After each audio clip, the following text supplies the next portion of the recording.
ఒక మనిషి మనకు ద్రోహం చేసినప్పుడు, మనకి మొట్టమొదటిసారిగా వచ్చే భావన బాధ కాదు. ఎలా తిరిగి చూపించాలి అనే కోపం. మన బ్రెయిన్ వెంటనే ఒక సినిమాని స్టార్ట్ చేస్తుంది. ఒకరోజు నేను ఎదుగుతాను.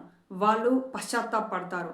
నన్ను తిరస్కరించిన వాళ్ళు మళ్ళీ నా జీవితంలోకి వస్తారు అని మన బ్రెయిన్ ఆలోచిస్తూనే ఉంటుంది. మనము పగలో ఉన్నప్పుడు బయటకి చాలా నార్మల్‌గా కనిపించినా, లోపల మాత్రం ఒక ఇన్విజిబుల్ రివెంజ్ మిషన్ అనేది కొనసాగుతూనే ఉంటుంది. ఇది చాలా డేంజరస్ విషయం. పగ అనేది పగతో బతికే వ్యక్తి ఎప్పుడూ కూడా వేరే వాళ్ళ గురించే ఆలోచిస్తూ బతుకుతాడు. అంటే ఆ వ్యక్తులు మనల్ని ఇన్సల్ట్ చేసిన వాళ్ళు, మనల్ని దెబ్బతీసిన వాళ్ళు వెళ్ళిపోయినా, మీ బ్రెయిన్ ఇంకా వాళ్ళ కంట్రోల్‌లోనే ఉంది. ఈరోజు వీడియోలో పగ ఎందుకు ఒక వ్యసనం లాంటిది? ఎందుకు పగలో ఉన్నవాళ్ళు మానసికంగా చాలా అలసిపోతారు? ఎందుకు కొంతమంది జీవితంలో ఎదగలేక పగ సాధించాలి అనే ఉచ్చులోనే ఇరుక్కుంటారు అన్న విషయాలు. అంతేకాకుండా పగని మనం మన సెల్ఫ్ ఇంప్రూవ్‌మెంట్ లాగా ఎలా తీసుకోవాలి? నిజంగా రివెంజ్ సాధించాలి అంటే, పగ సాధించాలి అంటే ఏం చేయాలి? అన్న విషయాలు క్లియర్‌గా తెలుసుకుందాం. చాలా సార్లు మన బ్రెయిన్ ఒక ఇన్సల్ట్‌ని కేవలం అదొక సంఘటనలాగా చూడదు. ఇది నా ఐడెంటిటీ మీద, నా గుర్తింపు మీద ఒక దెబ్బ లాగా చూస్తుంది. అప్పుడు వచ్చే ఆలోచనలు, నేను సరిపోవట్లేదా? నేను ఇంత వర్త్‌లెస్సా? వాళ్ళు నన్నిలా ట్రీట్ చేయడానికి వాళ్ళకెంత ధైర్యం వచ్చింది అని ఆలోచిస్తూ ఉంటుంది. దీనివల్ల మన ఈగోకి గాయమవుతుంది. దీనినే సైకాలజీలో ఈగో ఇంజ్యూరీ అంటారు. ఇక్కడ నుంచే, ఈ పాయింట్ నుంచే, ఈ గాయం నుంచే మనకి పగ అనేది స్టార్ట్ అవుతుంది. మన బ్రెయిన్‌కి ఒక ఊహా శక్తి ఉంది. అది ఏంటి అంటే, మన బ్రెయిన్ ఎలా ఆలోచిస్తుంది అనంటే, నన్ను బాధన పెట్టిన వాళ్ళని నేను ఓడిస్తే నా బాధ తగ్గుతుంది అని అనుకుంటుంది. కానీ ఇది నిజం కాదు. నిజం ఏంటి అంటే, మీరు ఆ ఇన్సిడెంట్ గురించి, ఆ పరిస్థితి గురించి, ఆ వ్యక్తుల గురించి ఆలోచించేటప్పుడు, మీరు మళ్ళీ అంతే బాధను పొందుతారు. అంటే మీకు ఇన్సల్ట్ జరిగిన రోజు మీరు ఎంతైతే బాధపడ్డారో, మీరు మళ్ళీ నెక్స్ట్ డే ఆ పగ సాధించాలి అని అనుకునే ప్రతిరోజు కూడా, ఆ రోజు పడ్డంత బాధే పడతారు. అంటే రివెంజ్ వల్ల, పగ సాధించాలి అనే ఆలోచన వల్ల, ఆ ఇన్సిడెంట్ ఒక్కసారి జరిగినా, మీరు మళ్ళీ మళ్ళీ ఆలోచించుకుంటూ ప్రతిరోజు మీకు మీరే శిక్ష వేసుకుంటున్నారు. పగ మొదట్లో చాలా మోటివేటింగ్‌గా ఉంటుంది. ఎందుకంటే మనకి డోపమైన్ రిలీజ్ అవుతుంది. మనము ఏదో ఒక రోజు నేను ఎదుగుతాను. అప్పుడు వాళ్ళు షాక్ అవుతారు అనే ఈ ఆలోచనలు మనకి టెంపరరీగా, తాత్కాలికంగా ఒక హైప్ అనేవి ఇస్తాయి. అంటే నువ్వు తోపు అన్న ఫీలింగ్ ఇస్తాయి. కానీ ప్రాబ్లమ్ ఏంటి అనంటే, మీరు మీ కలలు నెరవేర్చుకోవడానికి ఎదగాలి అని అనుకోవట్లేదు. మీరు కేవలం వాళ్ళకి చూపించాలి అని ఎదగాలి అని అనుకుంటున్నారు. అంటే మీ గ్రోత్ వాళ్ళ చుట్టూనే ఇంకా తిరుగుతూ ఉంది. అంటే మీరు జిమ్‌కి వెళ్ళినా, మీరు కెరియర్ బిల్డ్ చేసుకున్నా, మీరు సంపాదించినా, మీరు మీ ప్రశాంతత కోసం చేయట్లేదు. కేవలం వాళ్ళకి చూపించాలి అనే చేస్తున్నారు. ఇది చాలా అస్థిరత్వం. అంటే ఇది చాలా డేంజరస్. ఎట్లా అననేసంటే, ఇప్పుడు మీరు పగ అనేది మీ పగ అనేది మిమ్మల్ని మోటివేట్ చేసి, మీరేదో సాధించడానికి మిమ్మల్ని మోటివేట్ చేస్తుంది, ప్రేరేపిస్తుంది అనంటే అది చాలా అన్‌స్టేబుల్. ఎలాగా అననేసంటే, ఒకరోజు వాళ్ళు మీకు రియాక్షన్ ఇవ్వడం మానేస్తారు. అప్పుడు మీరు స్లోగా గ్రో అవుతున్నా మీరు వెంటనే డీమోటివేట్ అవుతారు. ఒకరోజు వాళ్ళు మిమ్మల్ని పట్టించుకోరు. అట్లాంటప్పుడు మీరు మళ్ళీ బాధపడతారు. ఇది మీ ప్రశాంతతని దెబ్బతీస్తుంది. అంటే మీరు ఎదుగుతూ ఉన్నా మీకు ప్రశాంతత అనేది ఎదుగుదలని మీరు ఎంజాయ్ చేయలేరు. పగతో ఉన్నవాళ్ళు బయటకి చాలా గంభీరంగా కనిపిస్తారు. కానీ వాళ్ళ లోపల వాళ్ళ మానసిక స్థితి చాలా అతలాకుతలంగా ఉంటుంది. ఎందుకు అనంటే పగలో ఉన్నవాళ్ళు కాన్స్టాంట్‌గా ఎప్పుడు వాళ్ళతోని వాళ్ళకి మీదైతే పగ ఉందో వాళ్ళతో పోల్చుకుంటూ ఉంటారు. ఎలాగా అంటే వాళ్ళిప్పుడు ఎక్కడున్నారు? నేను వాళ్ళకన్నా బెటర్ పొజిషన్‌లో ఉన్నానా? నేను వాళ్ళని వదిలేసాను అని వాళ్ళు ఇంకా బాధపడుతున్నారా? వాళ్ళు పశ్చాత్తాపపడుతున్నారా? ఇలా వాళ్ళు ఆలోచిస్తూనే ఉంటారు.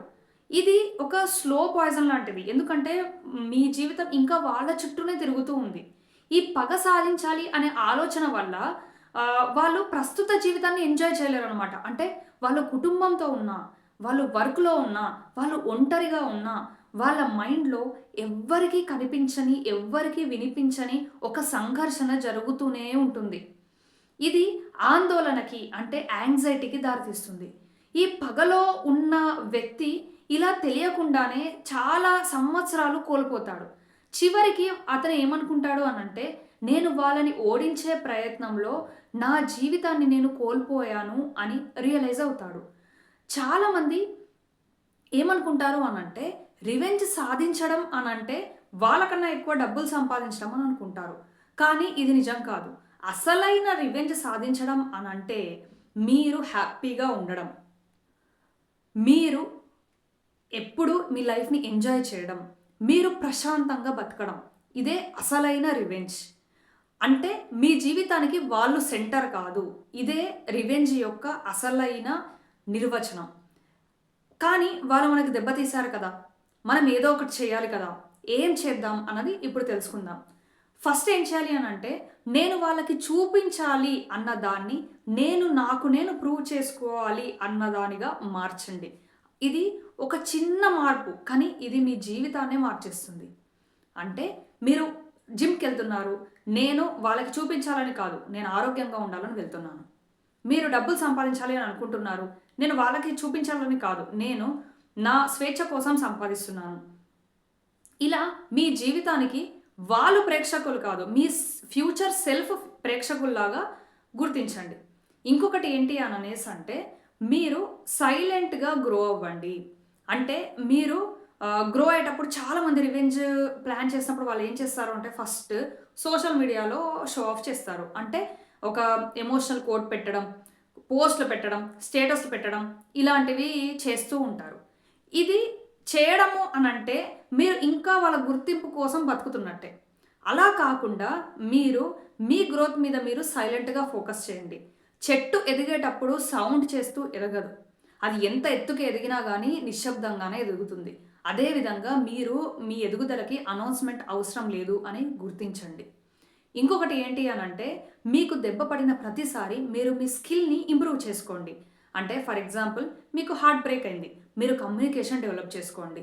మీకు ఎవరైనా తక్కువ అంచనా వేస్తున్నారు మిమ్మల్ని. అప్పుడు మీరు ఎవ్వరి అంచనాలకి అందకుండా, ఎవ్వరి అంచనాలకి అర్థం కాకుండా ఎదగండి. ఇది చేయడం వల్ల మీకు మీ మీద మీకే చాలా కాన్ఫిడెన్స్ అనేది వస్తుంది. మీ జీవితం మీ చేతుల్లో ఉంటుంది. ఇంకొకటి వేరే వాళ్ళని స్టాక్ చేయడం అనేది ఆపేసేయండి. అంటే మీరు వాళ్ళ వాట్సాప్ చెక్ చేయడం, వాళ్ళ ప్రొఫైల్ చెక్ చేయడం, వాళ్ళు ఎక్కడికెళ్తున్నారు అన్నది తెలుసుకోవడం ఇది చేయకండి. మీరు వాళ్ళ గురించి ఆలోచించినన్ని రోజులు మీ మనసుకు జరిగిన గాయం అనేది మానదు. కొన్ని రిలేషన్‌షిప్స్ ముగిసిపోవాలి. అట్‌లీస్ట్ మెంటల్లీ అయినా ముగిసిపోవాలి. అప్పుడే మీ కొత్త వర్షన్ అనేది స్టార్ట్ అవుతుంది అని గుర్తించండి. ఇంకొకటి మీరు మీకు జరిగిన విషయం మీదనే మీ లైఫ్ డిపెండ్ అయింది అని మాత్రం ఆలోచించకండి. అంటే కొంతమంది ఏం చేస్తారు అనంటే, ఆ రోజు నన్ను అతను అలా హర్ట్ చేశాడని ఈరోజు నా లైఫ్ ఇలా ఉంది. ఆ రోజు ఆ లాస్ నాకు జరిగి ఉండకపోతే, ఆ మాట అతను అని ఉండకపోతే నా జీవితం ఇప్పుడు వేరేలాగా ఉండేదేమో అని చెప్పుకుంటూ బతుకుతారనమాట. ఇది చాలా తప్పు. ఎందుకంటే మీరంటే మీ గతం కాదు. మీరంటే మీకు జరిగిన గాయం కాదు. మీరంటే మీ లైఫ్ అంటే ఓన్లీ ఒక నిర్ణయం. మీరు గనక మీ జీవితాన్ని మార్చాలి, కంప్లీట్‌గా చేంజ్ చేయాలి అని కేవలం ఒక నిర్ణయం తీసుకుంటే మీ లైఫ్ మారుతుంది. కొత్త పరిచయాలు, కొత్త లక్ష్యం, కొత్త రొటీన్స్, కొత్త గోల్స్‌తోని మీరు మీ జీవితాన్ని మళ్ళీ రీబిల్డ్ చేసుకోవచ్చు. ఇది పగ సాధించడం కంటే కూడా చాలా శక్తివంతమైంది. ఎందుకంటే ఇక్కడ మీ జీవితమే పూర్తిగా మారిపోతుంది అని గుర్తుపెట్టుకోండి. మీరు ఒకటి గమనించారా? పగలో ఉన్నవాళ్ళు వాళ్ళ చుట్టూ ఎంత ఆనందం ఉన్నా దాన్ని గమనించలేరు. ఎందుకు అంటే వాళ్ళు ఇంకా పాస్ట్‌లోనే, గతంలోనే బతుకుతున్నారు. ఇది ఎలా ఉంటుంది అనంటే, పగ అంటే ఏంటి అంటే, సింపుల్‌గా చెప్పాలి అంటే, పాస్ట్‌లో జరిగిన విషయాన్ని ప్రెజెంట్‌లోకి తీసుకొచ్చి, ప్రస్తుత లైఫ్‌లోకి తీసుకొచ్చి, దాన్ని మళ్ళీ ఓపెన్ చేసి, దాని గురించి అతిగా ఆలోచించి బాధపడడం. కానీ నిజంగా పగ సాధించడం ఎలాగా అని అనేసంటే, ఆ జరిగిన విషయం గురించి, ఆ పాస్ట్‌లో జరిగిన ఇన్సిడెంట్ మీ ఫ్యూచర్ సెల్ఫ్ అంటే మీ భవిష్యత్తు దానికి బానిస కాకపోవడమే నిజమైన గెలుపు. పగ సాధించాలి అన్న ఆలోచన వల్ల మీకు టెంపరరీగా ఒక హ్యాపీనెస్ రావచ్చు. కానీ మీరు చుట్టే మీరు లైఫ్‌ని బిల్డ్ చేశారు అని అనుకోండి. మీకు ఎంత సాధించినా ఒక ప్రశాంతత అనేది ఉండదు. అంటే మీరు ఎంత సాధించిన తర్వాత కూడా ఓడిపోయినట్టే. నిజంగా పగ సాధించాలి అనుకునే ఆలోచన కొంతవరకు ఒక ఫైర్ అనేది ఇస్తుంది. కానీ మీరు సెల్ఫ్ ఇంప్రూవ్‌మెంట్ మీద ఫోకస్ చేస్తే మీ జీవితంలోకి ఒక వెలుగు అనేది వస్తుంది. ఒక రోజు మీరు వెనక్కి తిరిగి చూసుకుంటే, వాళ్ళని గెలవాలనుకున్న నేను చివరికి నన్ను నేనే గెలిచాను అని ఖచ్చితంగా ఫీల్ అవుతారు. ఈ వీడియో గనక మీకు ఇన్ఫర్మేటివ్ అనిపిస్తే ఒక లైక్ చేయండి. మీరు ఫస్ట్ టైమ్ ఛానల్‌ని చూస్తున్నట్టయితే సబ్స్క్రైబ్ చేసుకోండి. నేను వీడియోని లైక్ చేయండి అని, సబ్స్క్రైబ్ చేయండి అని వీడియో స్టార్టింగ్‌లో కానీ, ఎండింగ్‌లో గానీ చెప్పట్లేదు. ఎందుకంటే ఇది ఒక చిన్న డిస్టర్బెన్స్ లాగా ఉంటుంది వ్యూవర్స్‌కి అని నాకు ఫీలింగ్. అందుకని నేను స్టార్టింగ్‌లో, మధ్యలో చెప్పకుండా ఎండ్‌లో చెప్తున్నాను. మీకు ఎలాంటి టాపిక్ మీద వీడియో కావాలి అన్నది డెఫినిట్‌గా కామెంట్ చేయండి. నేను చేయడానికి ట్రై చేస్తాను.